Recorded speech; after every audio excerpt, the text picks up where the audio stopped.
Fala pessoal, o GM Evandro aqui. Nesse vídeo de hoje eu quero analisar com você uma partida muito interessante onde o atual campeão mundial Magnus Carlsen venceu Hikaru Nakamura na decisão do último Chess Tour, né, que é um torneio de rápidas onde jogam aí alguns dos melhores do mundo.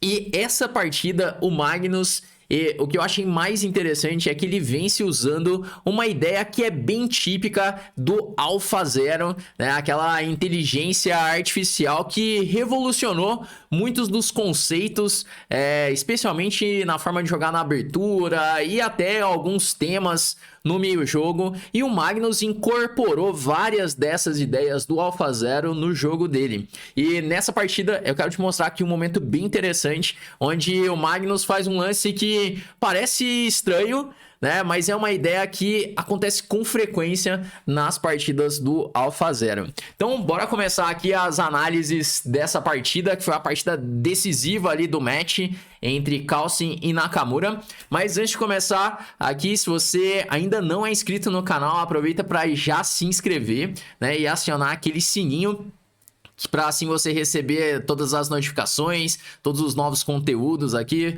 né? Que a ideia aqui no canal é trazer sempre conteúdos de xadrez para você que está querendo melhorar no jogo, para você que está querendo aprender mais sobre xadrez. E não esquece também de deixar aquele like aqui no vídeo se você gosta desse tipo de análise, igual essa que eu vou fazer agora do Carlsen contra o Nakamura, beleza?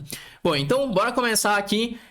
O Carlsen começou com o lance 1 C4, então ele começou jogando uma abertura inglesa, seguiu cavalo F6, cavalo F3, E6, cavalo C3, D5, D4, mas acabou transpondo para uma posição do gambito da dama, né? Então a abertura inglesa muitas vezes ela vai levar para o gambito da dama, especialmente se o seu adversário joga essas estruturas igual o Nakamura, que costuma jogar com E6 e D5, levando assim para esse tipo de posição. E aqui depois do D4, o Nakamura ele resolve aceitar o gambito, fazendo aqui D tomar C4, o que vai levar para uma variante um pouco diferente das posições tradicionais do gambito da dama, que poderia surgir depois ali do lance mais sólido, o bispo E7. Aqui o Nakamura ele faz D por C4, que vai levar para uma variante chamada variante Viena, que vai levar para uma posição bem mais confusa, é uma variante muito mais combativa, porque agora vai existir um desequilíbrio muito grande depois do lance E4, né, onde as brancas ficam aqui com esse forte centro de peões. Só que, para justificar a ideia, o Nakamura faz aqui um lance B5. E agora que vai ter um desequilíbrio muito grande, né? Porque se nesse momento as pretas fazem, por exemplo, um lance como bispo E7 para desenvolver, então o branco já teria uma clara vantagem por conta desse forte centro de peões. Então, para justificar o lance anterior, aqui ele faz B5, defendendo assim o peão de C4. E a ideia dele é que quando toma em B5, agora tá caindo o peão de E4, né? Então essa é a ideia básica assim desse lance, o B5 defendendo o peão. Só que aqui o Carlsen faz E5, atacando o cavalo de F6, seguiu o cavalo D5 e agora sim ele faz cavalo toma B5. Bom, então as brancas conseguem assim recuperar o peão e já ameaçam fazer bispo tomar C4, ficando com o peão a mais. Por isso aqui o Nakamura faz um lance cavalo B6, defendendo o peão de C4. Então, o que o preto conseguiu assim com essas trocas, com esse D tomar C4 e B5, né? Porque agora tem uma aparência um pouco estranha a posição das pretas, né? Especialmente esse peão de C4, ele parece uma debilidade, parece que esse peão vai cair um dia. Mas acontece que não é tão fácil ganhar esse peão. E o preto ele conseguiu algumas coisas boas também. Agora um bispo em B7 vai ficar muito forte, né? Vai ficar muito bem colocado ao longo dessa diagonal. E o Magnus ele teve também que enfraquecer a casa D5. Então essa casa ela pode ser utilizada por uma peça, né? Um cavalo, por exemplo, vai ficar muito bem colocado na casa D5. E as pretas podem também, em algumas posições, pressionar esse peão de D4. Bom, então aqui o Magnus fez A3, que é um lance que pode ser útil em muitas posições, de repente evitando uma possível manobra, um cavalo C6, cavalo B4, levando um cavalo para D5, e também ele evita um possível bispo B4 cheque em algumas posições. Seguiu aqui então cavalo C6, bispo E3, E agora dama D7. Bom, outro lance que pode parecer um pouco esquisito, né? Por que que o Naka tá fazendo esse dama D7? É que o natural é jogar bispo E7 e roque pequeno. Só que tem muitas posições dessa variante em que as pretas acabam rocando grande. Em que o preto joga aqui com bispo B7, roque grande e depois começa a atacar na ala do rei. Jogando com F5, bispo E7, G5, tentando abrir uma coluna. É claro isso se o rei branco ele tiver na ala do rei, que tiver rocado já. Que não vai ser bem isso que vai acontecer na partida, que o Magnus ele vai jogar um pouco diferente. Aqui veio o cavalo C3, bispo B7, dama C2. Então, o Magnus segue desenvolvendo, fazendo lances aqui bem naturais de desenvolvimento. Dama C2 parece a casa da dama mesmo, nesse tipo de posição. E agora o Naka faz cavalo A5, né? Com cavalo A5, ele pode em algum momento invadir a casa B3, que é uma casa fraca. Ele aumenta o controle de C4 também, defendendo assim o peão de C4. E também abre a diagonal para o bispo de B7. Agora esse bispo ele começa a jogar. Uma ideia que era bem interessante nessa posição também, que já foi jogada até, seria jogar com o cavalo E7, que tem uma ideia semelhante de colocar o bispo de B7 para jogar, mas podendo levar esse cavalo para F5, né? Por exemplo, um cavalo D2 e agora cavalo F5. O cavalo fica muito bem colocado aqui em F5. Talvez essa ideia seja até mais forte do que a da partida, que o Naka fez cavalo A5, seguiu torre D1, defendendo assim o peão, aumentando o controle de D4, né, desenvolvendo a torre e já evitando um possível cavalo B3, pelo menos o cavalo B3 não vai ser com ganho de tempo agora. Torre B8, bispo E2, bispo E7 e agora a gente vai chegar num momento bem interessante aqui dessa partida, que é onde eu quero te mostrar uma ideia que o Magnus faz, que é muito baseada nas partidas do AlphaZero. Por exemplo, nessa partida aqui, nessa posição, o que você faria de brancas? Bom, um lance muito natural aqui seria simplesmente rocar, colocar o rei em segurança, terminar de desenvolver as peças e provavelmente as pretas rocariam também. Mas depois de ter a influência aí do AlphaZero, o Magnus Carlsen ele faz aqui o lance H4. Bom, esse é um lance que, para quem acompanhou aí as partidas do AlphaZero, já viu partidas dele, viu que em muitas posições ele faz esse H4, H5 e H6 e dispara ali o peão de H. E esse é um tema que acabou se tornando bem típico das aberturas modernas, né? Muitos grandes mestres lá, inclusive o próprio Magnus, ele começou a fazer isso em muitas partidas. Esse avanço do peão de H ou até do peão de A. Porque qual que é a ideia disso? Depois de H4, ele quer jogar H5, H6. E quando o peão ele chega lá em H6, esse peão ele fica incomodando muito o rei das pretas. Porque um dos conceitos assim do AlphaZero é sempre dar prioridade à segurança do rei, né? E quando o peão ele chega lá em H6, ele considera, na avaliação ali da inteligência artificial, ele considera que o rei, ele tá mais exposto, assim, o rei do adversário. Imaginando, por exemplo, um rei rocado e um peão lá em H6. Então, por isso que em muitas posições ele vai lá e joga H5, H6. É claro que esse conceito do rei exposto, todos os jogadores usam, mas não entendiam dessa forma, assim, né? Que o rei, ele fala sobre a mobilidade do rei, na verdade, né? E quando o peão ele chega lá em H6, o rei ele perdeu uma casa, ele não tem assim tanta mobilidade. É um conceito um pouco mais complexo, assim, mas basicamente a ideia é que o peão lá em H6 ele vai incomodar pra caramba o preto, né? Resumindo, é isso que o Magnus quer fazer. E não só no meio jogo. Pode ser que em alguns finais, esse peão lá em H6 ele seja uma vantagem para as brancas, né? Então, por isso que ele faz H4 com a ideia de H5 e H6. E além disso, em algumas posições, essa torre pode entrar em jogo, com torre H3 e torre G3. Né? Então, aqui veio o bispo C6. O Naka tá com ideias de repente jogar um bispo A4 ou então um cavalo A4. Ele já não quis rocar. É interessante ver isso, porque ele poderia ter pensado em jogar aqui depois de... Ao invés de bispo C6 ter pensado em rocar, mas com roque ele teria que se preocupar com ideias como um cavalo G5, já ameaçando dama por H7. E agora se jogar um lance como G6, o ataque das brancas já tá chegando com H5. O ataque é muito forte, já tem ideias com um cavalo para H7, por exemplo. Já tem um ataque direto contra o rei das pretas. Então ele jogou bispo C6 primeiro.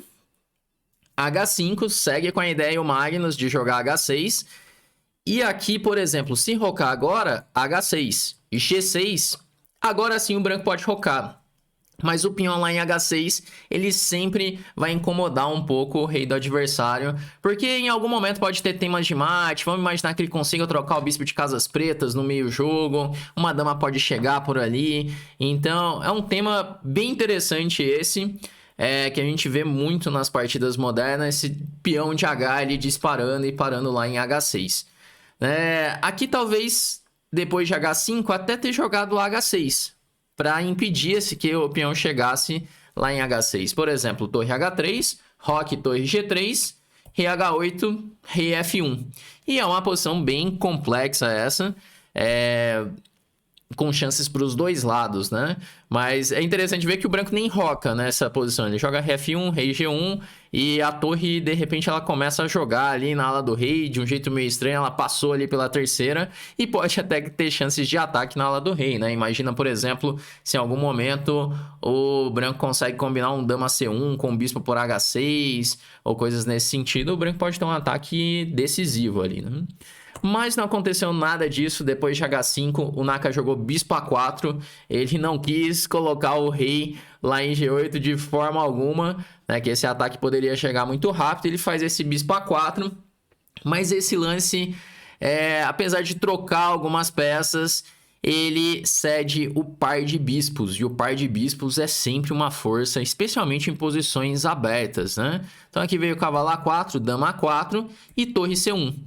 O Magnus ele já muda assim, a forma de jogar, agora não é mais uma posição onde ele vai tentar atacar na ala do rei, nem nada disso. Ele está querendo aproveitar as vantagens que ele tem aqui em um final. E quais vantagens são essas? O par de bispos e uma vantagem de espaço na ala do rei e uma melhor estrutura de peões, porque a estrutura de peões das pretas ela tá toda quebrada aqui, né? Os peões isolados aqui na ala da dama.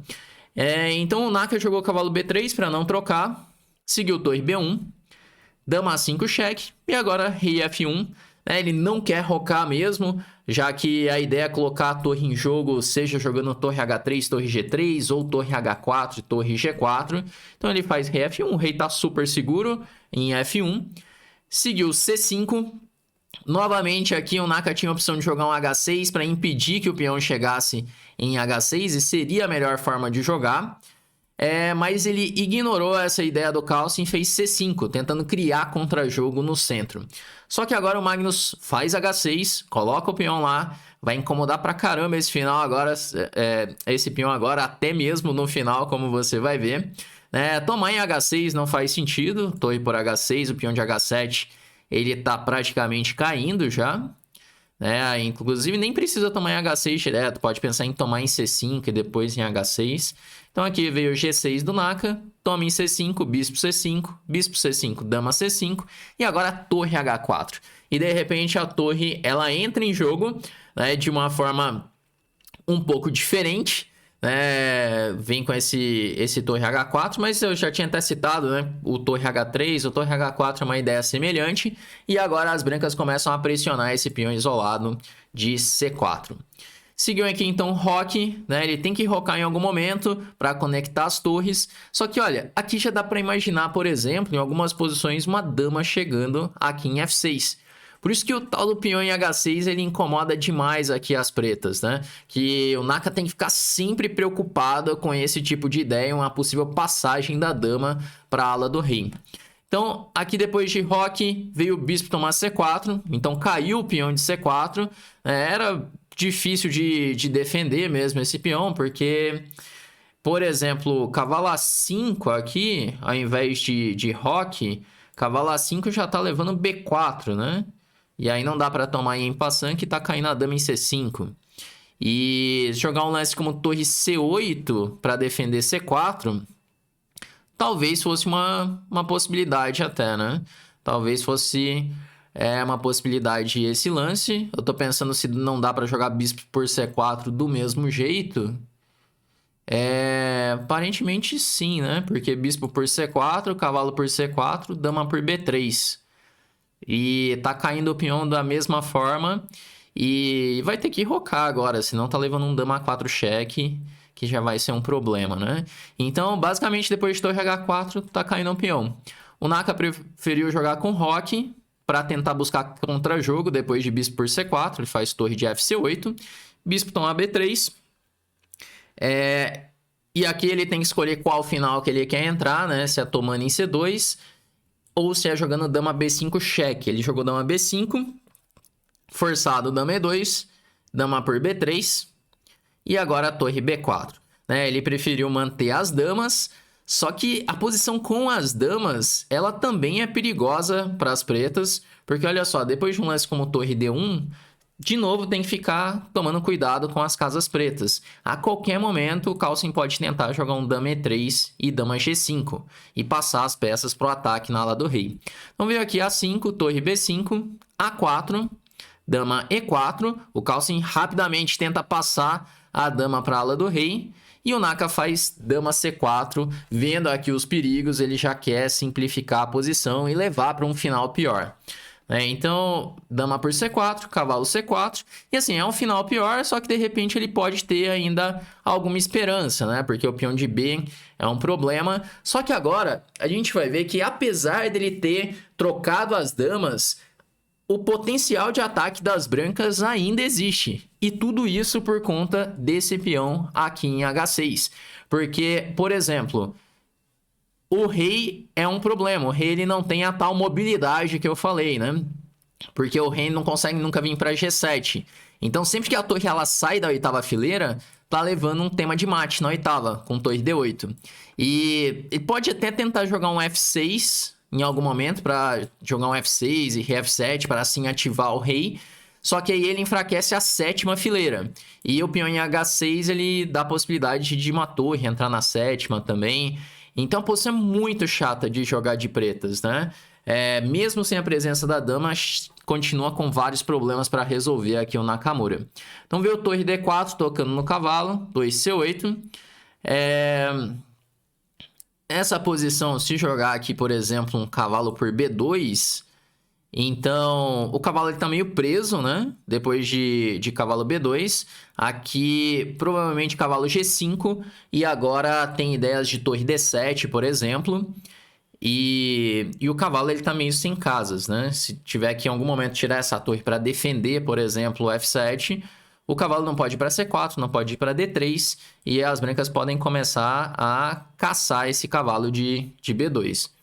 Então aqui o Naka preferiu jogar com torre C8, veio torre D7 da mesma forma, ele quer pressionar F7, cavalo B2, cavalo G5, torre F8, e agora a torre D4, surgiu aquele mesmo tema que eu estava falando aqui, né? O cavalo preso, o cavalo está dominado pela torre de D4, veio torre C8, torre F4, agora ele tenta ir de outra forma, né? Porque torre D7 estava vindo sempre um torre F8. Ele jogou torre F4. E agora veio torre C1 cheque, rei E2, torre C2, rei E3, torre C3, rei D2 e torre C7. Ele poderia ter feito torre C7 direto para defender F7, a torre continuar ativa, mas ele preferiu dar alguns cheques primeiro, que agora o rei em D2 pode levar um cavalo C4 em algum momento, então o Magnus tem que lidar com mais algumas coisas, mais algumas ameaças. Só que agora vem torre B4, seguiu o cavalo C4, rei E2, torre C8, defendendo o mate na oitava fila, e agora torre por A4. Então, sempre o problema do mate na oitava, sempre o problema do peão de H6. Se o Naka conseguisse eliminar esse peão de H6, ele até teria chances de repente, salvar a partida. Mas com esse peão lá em H6, ele nunca vai ter paz, sempre vai ter algumas ameaças contra o rei dele. Então aqui veio o cavalo E5, torre A7, ameaça aqui F4, já ganhando assim o peão de F7. Cavalo G4, ele vai tentar ir atrás do peão de H6, que é a dor de cabeça aqui na partida inteira, só que agora vem cavalo por F7. Então ele ganha o peão de F7, o Carlsen, e ao mesmo tempo defende ali o peão de H6. Seguiu torre B8, com a ideia de torre B2, F3, torre B2, rei D3, cavalo F2, rei D4, torre D2, rei E3, e agora toca nas duas peças, ele tem que jogar passivo agora, vem torre A2, e depois de cavalo G5, aqui o Magnus já tá ameaçando mate, tá ameaçando torre G7, ganhar o peão de H7, e simplesmente a posição tá completamente perdida, né? O Naka não tem mais lances, ele deu aqui o último cheque antes de abandonar, né? E fez cavalo D1 e já abandonou assim a partida, porque tirando o rei, continuam todas as ameaças aqui da posição, vai tomar mate aí nos próximos lances já, né? Porque uma das ameaças, além de jogar o torre A8, né? Esse rei F8 tá jogando cavalo H7, cavalo F6 e promovendo assim o peão de H. Então, essa foi uma partida que eu achei bem interessante, né? É legal ver que mesmo sendo uma partida rápida, né? Quando esses dois monstros aí jogam, é uma partida de um nível muito alto. E a gente consegue aprender bastante coisas, né? Aqui em especial esse tema do avanço do peão de H no estilo Alpha Zero, né? O H4, H5 e H6. E é legal perceber que o peão lá em H6, além de criar ameaças táticas no meio jogo, né? Ameaças contra o rei do adversário, ele continua criando essas ameaças até mesmo em um final. É um conceito muito legal de você começar a perceber aí nas partidas, especialmente nas partidas modernas, você vai ver bastante esse tema, beleza? Bom, mas é isso aí, essa partida que eu queria te mostrar aqui nesse vídeo de hoje. Deixa aí nos comentários o que você achou, e se você gostou, não esquece de deixar aquele like aqui no vídeo, beleza? Bom, vamos então encerrando por aqui e até a próxima.